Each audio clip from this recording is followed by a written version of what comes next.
de los siglos vivirá. Ha demostrado que Él es fiel y verdadero, y por los siglos de los siglos vivirá. Entonaremos alabanzas al que vive y le daremos la mejor adoración. Nos postraremos, cantaremos, danzaremos, haremos todo en honor a nuestro Dios. Entonaremos alabanzas al que vive y le daremos la mejor adoración. Nos postraremos, cantaremos, danzaremos, haremos todo en honor a nuestro Dios. Muy bien, hermanos, Dios les bendiga, que este día sea un día de bendición, que este lunes 17 de agosto sea para todos una visitación del Señor Jesucristo. Yo ayer daba un avance más o menos de lo que vamos a hablar hoy, ¿verdad? Pero como no todos se conectan, creo que habían 12 en total de las personas con las cuales aún contamos en la congregación conectadas. Quiero asimismo agradecer a todos los hermanos que se han mantenido fieles con sus aportaciones de diezmos. Que Dios les restituya, que según las promesas de Dios, que Él se encargaría de reprender al devorador y al destructor, que Él abriría las ventanas de los cielos para que sobreabundara, sea una promesa efectiva en todos aquellos hermanos que, a pesar de que ya no tenemos reuniones presenciales desde hace casi 5 meses, aún siguen fieles, diezmando al alfolí. Gracias, hermanos, que Dios les restituya, que las promesas de diezmar sigan siendo vigentes en ustedes. Muchas gracias. Que el Señor Espíritu Santo se encargue de hacer patentes las riquezas de su gloria en sus hogares, y que todas aquellas riquezas que Dios tiene destinadas para nosotros se hagan presentes hoy. Que Dios además reprenda toda infección, toda pandemia, toda epidemia, toda enfermedad que quiera afectar la vida física, y ate y sujete al devorador y al destructor que quieran afectar la vida espiritual. Amén.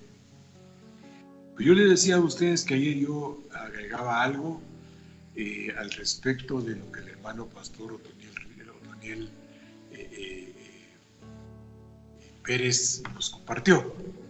Veníamos haciendo un análisis, no exegesis, sino que un análisis superficial de los 6 primeros capítulos de Esdras. De Esdras. Los 6 primeros capítulos hablan de un pueblo que después de 70 años de estar cautivo, Ciro, rey de Persia, movido por Dios le vivifica el espíritu a Ciro y le delega la función de ir a restaurar Jerusalén, que había sido destruida por Nabucodonosor. Eso lo leemos ahí en Segunda de Crónicas, capítulo 34, 35, 36. Como consecuencia de la desobediencia, de no plegarse al mandamiento, de haberse alejado abiertamente de Dios y haberse mezclado con pueblos vecinos, Dios decidió llevarlos a cautividad 70 años. Estos 70 años fueron terribles. Yo les hacía a ustedes una remembranza del accidente nuclear en Chernobyl, en Rusia. Hicimos las cuentas, 28 años creo yo, 30 años, y todos abandonaron Chernobyl. Y esa ciudad se llenó de vegetación, crecieron árboles, inclusive animales salvajes empezaron a habitar la ciudad. Una ciudad, como decir sin exagerar, por ejemplo, Quetzaltenango o Escuintla, ciudades grandes, con edificios grandes.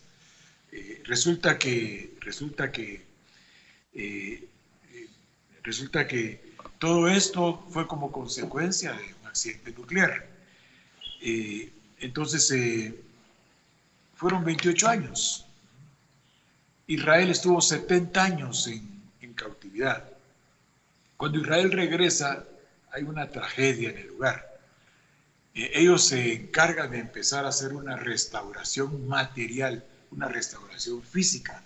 O sea, ellos reactivan en Jerusalén eh, los muros, reactivan el templo, primeramente ponen los cimientos y toda la historia. Cuando leemos los 6 primeros capítulos es emocionante. Pero en el capítulo 7 dijimos aparece Esdras. Esdras ya viene con el conocimiento de la escritura. Los que anteriormente habían estado sí tenían conocimiento de la escritura, pero estaban reincidiendo en las razones que los llevaron cautivos.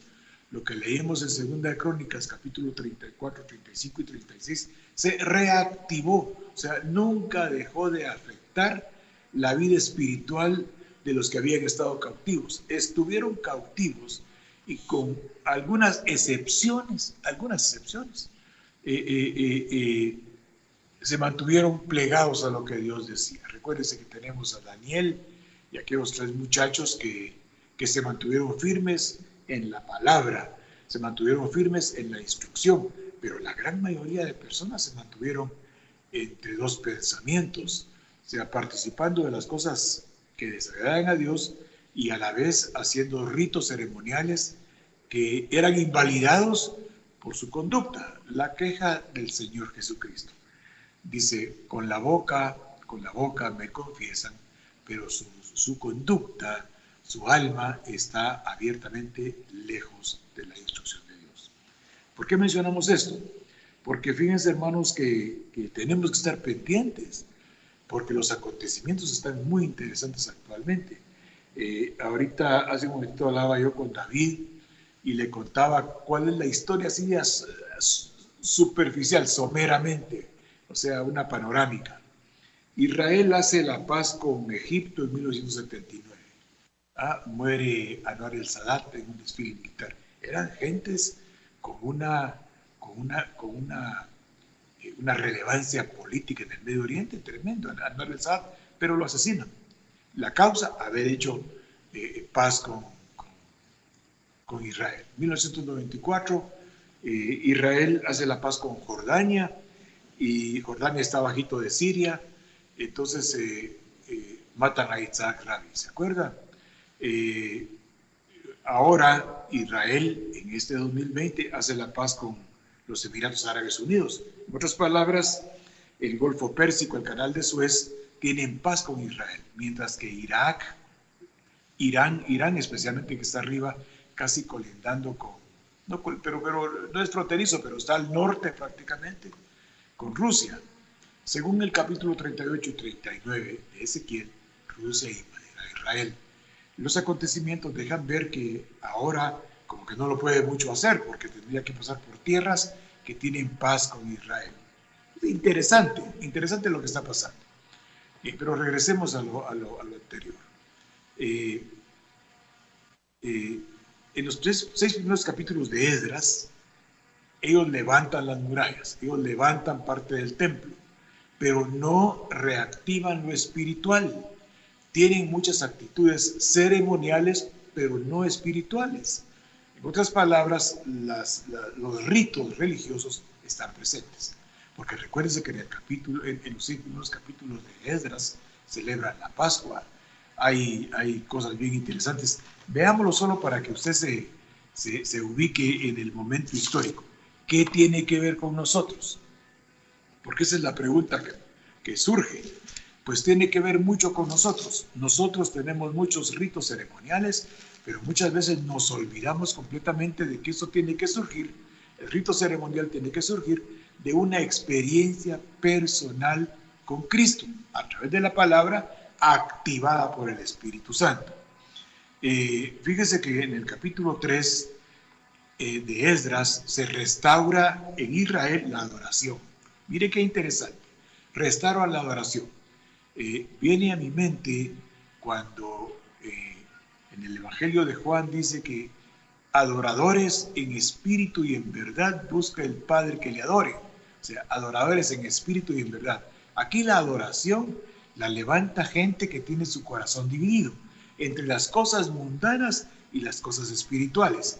O sea, hacen un acto religioso que no tiene delante de Dios, según la Escritura, ningún valor, pero es permitido. Recuerde que Dios tiene una voluntad permisiva y otra decretiva. En la voluntad permisiva de Dios, el hombre hace muchas actividades que no agradan a Dios, ¿ah? Que no agradan a Dios. Hermano, perdone, le regreso la llamada, estoy predicando. Por favor, disculpe. Entonces, perdonen, es un colega que tenemos un caso de un paciente con COVID juntos y él no sabe que yo estoy en esta actividad. Muy bien, regresemos. En el capítulo 3 de Esdras restauran la adoración.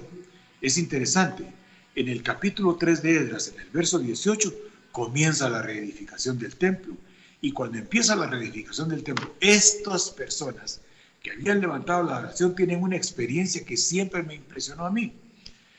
Por ejemplo, en el verso 11 del capítulo 3, cantando y alabando y dando gracias a Dios, diciendo, porque Él es bueno, porque para siempre es su misericordia sobre Israel. Miren, ellos sabían, entendían, comprendían en su alma que Dios era fiel con ellos. Decían, porque Él es bueno, porque para siempre es su misericordia sobre Israel. O sea, mire, el alma entendía, el alma comprendía, pero tenían participación, como lo vamos a ver adelante, con actividades que desagradaban a Dios completamente.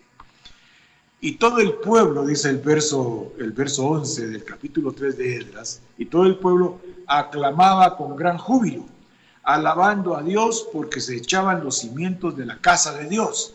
Y muchos de los sacerdotes, de los levitas y de los jefes de las casas paternas, ancianos que habían visto la casa primera, viendo echar los cimientos de esta casa, lloraban en alta voz, mientras muchos otros daban grandes gritos de júbilo y de alegría.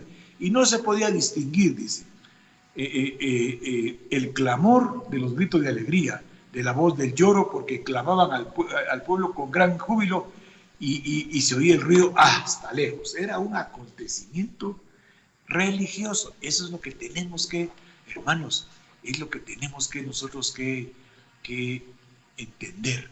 Los acontecimientos religiosos son de mucha relevancia, de mucha evidencia. Es exactamente lo que en Colosenses capítulo, vamos a Colosenses capítulo 2. Pongámosle a todo instrucción bíblica con el propósito de que veamos que lo que estamos hablando, lo que Dios espera de nosotros es que pues, nos ubiquemos en el ambiente espiritual, porque el ambiente religioso, los actos ceremoniales, la participación presencial en los cultos, hermanos, es algo simple. Tiene usted nada más que venir a sentarse a escuchar y después se va.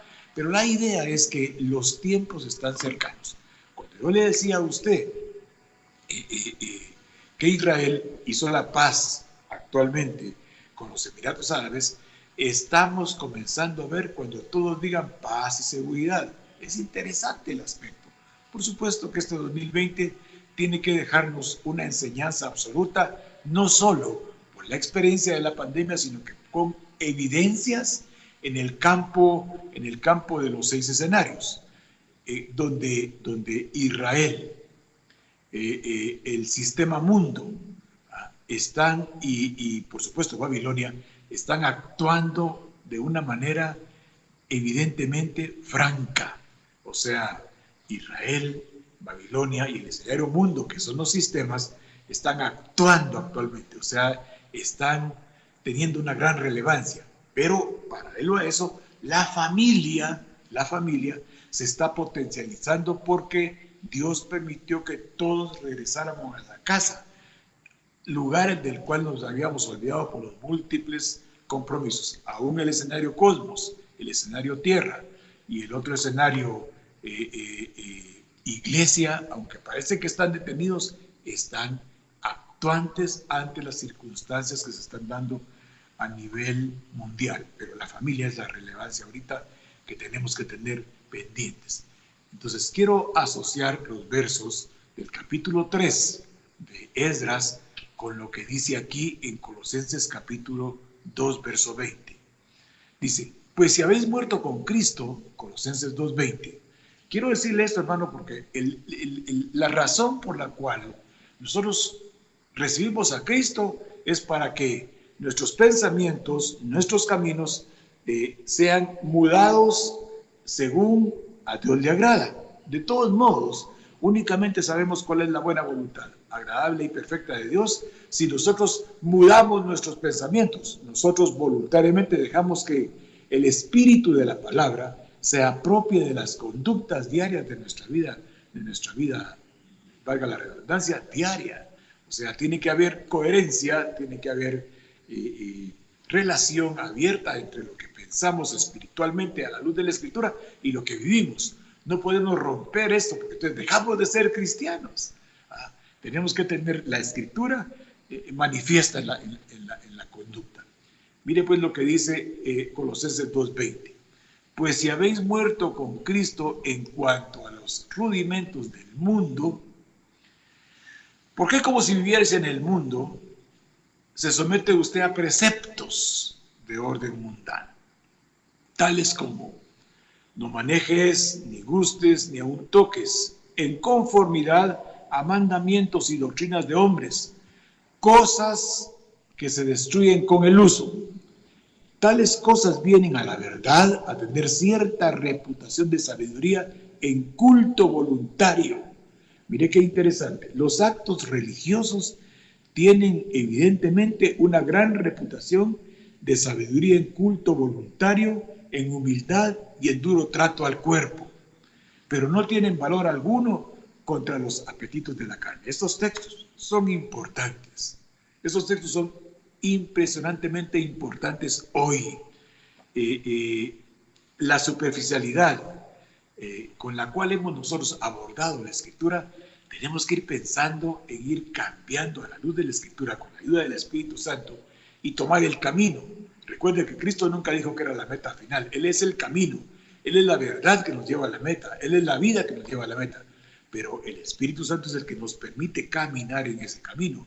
Para caminar en el camino de Dios tenemos que hacerlo a la luz de la Escritura. Regresemos a Esdras. Lo que nos impresiona es que como consecuencia de lo que leemos en el capítulo 3 de Esdras, que fue tan impactante, tan impresionante, esos actos ceremoniales religiosos que daban una reputación, evidentemente, como dice Colosenses, una reputación de sabiduría, de culto voluntario y de una definición abierta. Miren lo que provocó el capítulo 3. En el capítulo 4 de Esdras está la consecuencia del impacto emocional que provocó en los enemigos de Israel que estaban circunvecinos.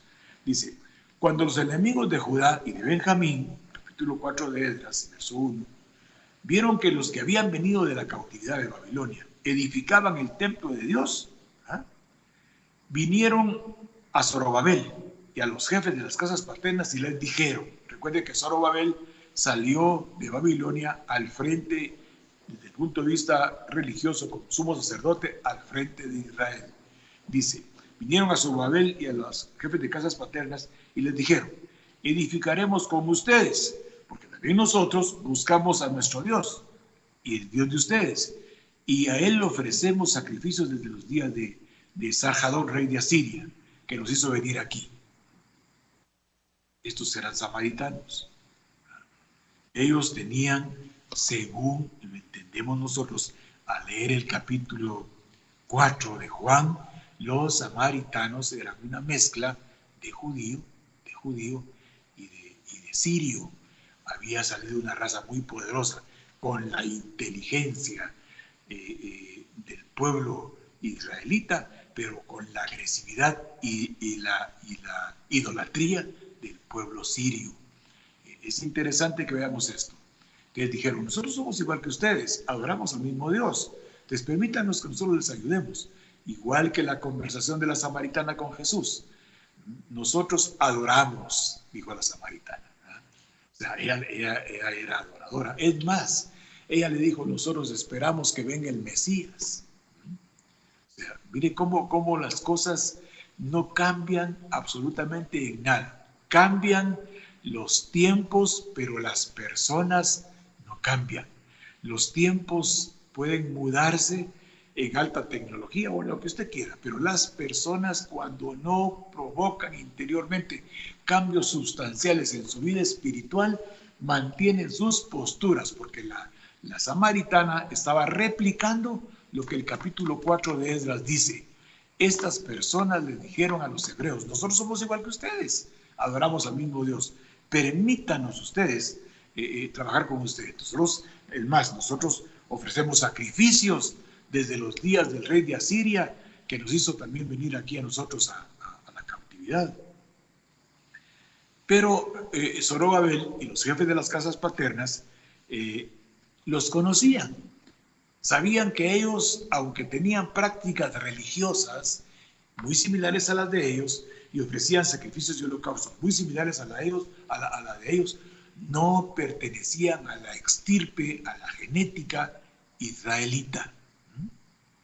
Pero aquí hay mucho que decir, pero me debería decir con todo respeto que espiritualmente andaban igual. Tenían muchas prácticas de orden religioso ceremonial, pero del diente al labio, porque su corazón hacía cosas indebidas. Zorobabel y Yeshua y los demás jefes de casas paternas dijeron, no nos conviene edificar con ustedes casa a Dios, sino que nosotros solos la edificaremos al Dios de Israel, porque así mandó Ciro, el rey de Persia. O sea, ellos creían que habían ido a edificar porque así decía Ciro. ¿Qué le parece? Qué interesante el argumento, ¿verdad? Nosotros no queremos que ustedes participen con nosotros porque a nosotros nos mandó Ciro. O sea, nosotros no venimos aquí por nuestra propia inspiración. A nosotros Ciro nos mandó. Y es cierto, Ciro había sido un instrumento de Dios, como narra el capítulo 45 de Isaías. Porque en el capítulo 45 de Isaías, Dios dijo a su ungido Ciro, al cual tomé de la mano derecha, para sujetar naciones delante de él y desatar lomos de reyes, para abrir delante de él puertas, y las puertas no se cerrarán. Yo iré delante de ti, le dijo Dios a Ciro, y enderezaré los lugares torcidos, quebrantaré puertas de bronce y de rojos y de oro, y nada. Total.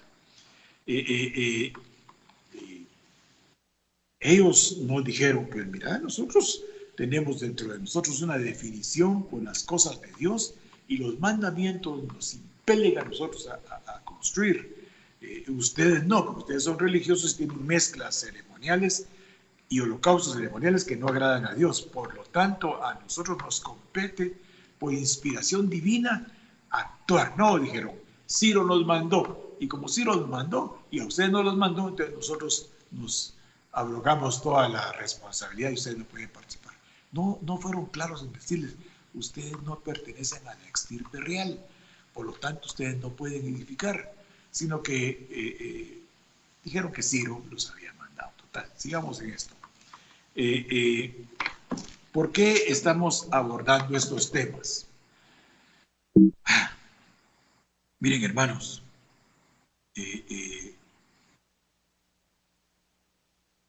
siempre que le decimos a alguien,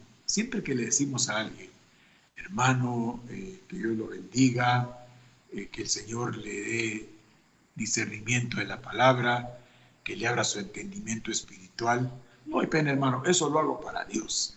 Tenemos que tener mucho cuidado cuando nosotros expresamos esto y no estamos claros de lo que estamos diciendo. Me refiero al capítulo 3 de Colosenses, del verso 23. Colosenses 3, 23. Mire, la idea del pastor es, a través de la escritura, ir depurando posturas religiosas, ir depurando argumentos de carácter almático que nos hacen creer que estamos sirviendo a Dios, pero que negamos la eficacia de Dios con conductas que no agradan a Dios. La idea es convertirnos. ¿Ah? Yo no trato de molestarlos ni de alterarle su vida espiritual. Gloria a Dios si usted tiene vida espiritual. Yo insisto en que ya la historia nos marca que hay gente que hizo grandes cosas a favor de la obra de Dios, pero su corazón estaba dividido. Porque recuérdense que Esdras, no hay tiempo para leerlo, en el capítulo 8, 9 y 10, hubo un gran movimiento sísmico emocional, un gran movimiento sísmico espiritual. Le llegaron a decir a Esdras, el pueblo que está administrando todo lo que ha pasado desde que nos venimos para acá, es un pueblo que sí ha hecho obra material, pero su vida espiritual tiene mezclas, se ha hecho partícipe del paganismo. No hay ninguna diferencia entre los enemigos de Israel que se levantaron en el capítulo 4 y querían edificar y ellos. La única diferencia es que a ellos, según ellos, los mandó Ciro. No, era un programa de Dios. Dios había dicho después de 70 años de cautividad, Jeremías capítulo 25, verso 10, después de 70 años de cautividad se levantarán ustedes. Y cuando está investigando del capítulo 9 de Daniel, Daniel descubre que llegó el tiempo de regresar. O sea, Dios tenía todo programado. Ciro era parte del ajedrez de Dios, ¿ah? Pero ellos creían que Ciro los había mandado. O sea, no tenían identidad absoluta espiritual, tenían conducta religiosa. Entonces dice el verso 23, y todo lo que hagáis haciendo de corazón, de corazón. Esto ya quiere decir que hay una ocupación abierta, absoluta y total de Dios, del alma. Hacerlo de corazón, como para el Señor y no para los hombres. Miren, hermano, este textito es muy manoseado, es muy rehusado. Tenemos que tener claro en el interior de nuestra vida si estamos sacando palabras nada más con eslogan bíblicos. Y todo lo que hagáis, y todo lo que hagamos, hagámoslo de corazón, no solo el servicio que prestamos a Dios, porque yo puedo ser un expositor de la palabra, porque mi intelecto me ayuda a ser un instructor de la palabra, pero mi conducta disiente completamente con lo que hablo, con lo que diga, aunque surja de la Escritura.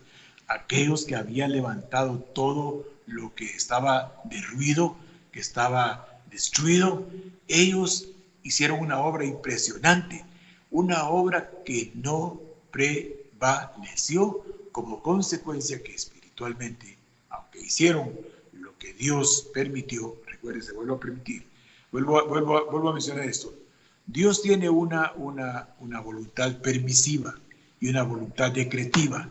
Nosotros, en la voluntad decretiva, con el permiso de Dios, con la venia de Dios, hacemos muchas cosas, pero no con el agrado de Dios. En la voluntad permisiva no estamos agradando a Dios, pero estamos haciendo cosas. En la voluntad decretiva nos plegamos a la Escritura y hay identidad entre lo que digo, entre lo que pienso y entre lo que vivo. Hay unificación de criterios. A veces nosotros pensamos que cuando hablamos de esto es porque tenemos algo contra alguien que le dirigimos. No, estoy hablando de mí. Dice que todo vuestro ser, espíritu, alma y cuerpo, sea hallado irreprensible. Estamos hablando de que entonces en lo más profundo de mi interior, en mis argumentos, en mi conocimiento, en mi intelecto, en mi alma absolutamente toda, sentimientos, decisiones, emociones, voluntad, mente, tiene que gobernar la palabra. Y todo lo que hagáis, hacedlo para el Señor. Pero porque dentro de mí hay un corazón, hay un alma definida. Y aunque con batalla, y aunque con dificultad, voy a tratar de hacer exactamente lo que Dios le agrada. Hermanos, probablemente sigamos tocando estos temas porque no podemos dejarlo así como hasta ahorita lo hemos tocado. Recuerde que el capítulo 3, entonces, el capítulo 3 de Esdras tiene mucha relación con el capítulo 11 del capítulo 4, perdón, del Evangelio de Juan, cuando Jesús tiene que conversación con la samaritana. La batalla ha sido siempre los actos religiosos, las participaciones presenciales, léase ayunos, campañas evangelistas, mire, todas las celebraciones que se han inventado para poder socializar a las personas de una congregación. Si son malas o buenas, es la voluntad permisiva de Dios. Pero realmente la razón de ser de la Escritura es que el hombre, el que ha recibido a Cristo, se ha mudado a otra nueva criatura. Por eso Dios constituyó 5 ministerios. ¿Para qué? Para capacitar, para perfeccionar, para ordenar a los escogidos, para que cada escogido desarrolle un ministerio y en el desarrollo del ministerio vaya a formar parte del cuerpo de Cristo. El riesgo es creer que porque yo tengo desarrollo una función congregacional, estoy agradando a Dios. Para concluir, la meta importante dentro de nosotros tiene que ser, ¿estamos agradando a Dios? ¿O será que Dios está permitiendo que haga esto, pero no se agrada? Los acontecimientos son finales. Los 6 escenarios están funcionando. Y el 7º escenario hoy tiene su momento más crucial. El corazón de los padres a los hijos, de los hijos a los padres, hacer que los rebeldes se incorporen al camino de los justos que dan ejemplo. Y esto va a ser para Dios un pueblo bien dispuesto. Estos textos que acabo de mencionar, que están en el capítulo 1, versos 16 y 17 de Lucas, que están en el capítulo 4 de Malaquías, verso 6, son versos bien interesantes, que están hablando de que tiene que haber una renovación absoluta de todo lo que hasta hoy traíamos como prácticas religiosas. Y todo vuestro ser, todo, sin faltar nada, espíritu, alma y cuerpo, sean hallados irreprensibles para el día de la venida del Señor Jesucristo, que está pronto. Aquí, como dice 1 Tesalonicenses capítulo 5, ahí termino, dice: pero acerca de los tiempos y de las ocasiones de los tiempos, no tiene necesidad de que yo les escriba, dice el apóstol Pablo de Tesalónica. Porque ustedes saben perfectamente que el día del Señor vendrá como ladrón en la noche. Y cuando digan paz y seguridad, entonces vendrá sobre ellos destrucción repentina, como los dolores a la mujer encinta, y nadie escapará. Así es que, hermanos, usted pensará, pero estábamos viendo el justo, fortalecimiento de la casa, estábamos viendo la fe, y hoy aparece con esto el pastor. Sí, son las obras que hacen las personas cuando el Espíritu Santo los está gobernando. Por eso las 7 iglesias del capítulo 2 y 3 de Apocalipsis: yo conozco tus obras, que el Señor Jesucristo en su infinita misericordia llene con una unción de revelación de la Escritura, aunque usted no hable lenguas, pero que tenga revelación de la Escritura, que tenga entendimiento de la palabra, aunque no hablemos lenguas, pero que interiormente tengamos la definición que dé el Espíritu Santo para agradar al Padre y escapar de la voluntad permisiva que nos hace creer que estamos bien con Dios. La idea fundamental es agradar a Dios con nuestra conducta. Hermanos, que Dios en su infinita misericordia nos haga entender que los versos del capítulo 3, 19, 20 y 21 de Hechos, que dice: arrepiéntete y conviértete para que sean perdonados tus pecados, para que vengan tiempos de refrigerio, para que el Señor Jesucristo sea enviado a las almas restauradas. Que el Señor les guarde, que haya salud en su casa. Cubro con la sangre de Cristo cada casa representada en Monte Gerizim. Cubro con la sangre de Cristo cada vida de ustedes que me están escuchando, y de los que no me están escuchando también, y los que no me están viendo. Los cubro con la sangre de Cristo, para que la identidad con el Espíritu Santo, con Jesucristo y con el Padre, seamos de agrado para Dios, para que obtengamos las promesas efectivas de Dios y las riquezas de gloria que hay para nosotros sean patentes. Que Dios les guarde y les bendiga. Recuerde que el día de mañana es el tiempo de los niños. El día miércoles las damas van a tener su tiempo y probablemente el viernes yo voy a volver a compartir y siempre voy a insistir en estos temas. Que Dios les guarde entonces de toda acechanza. Amén y amén.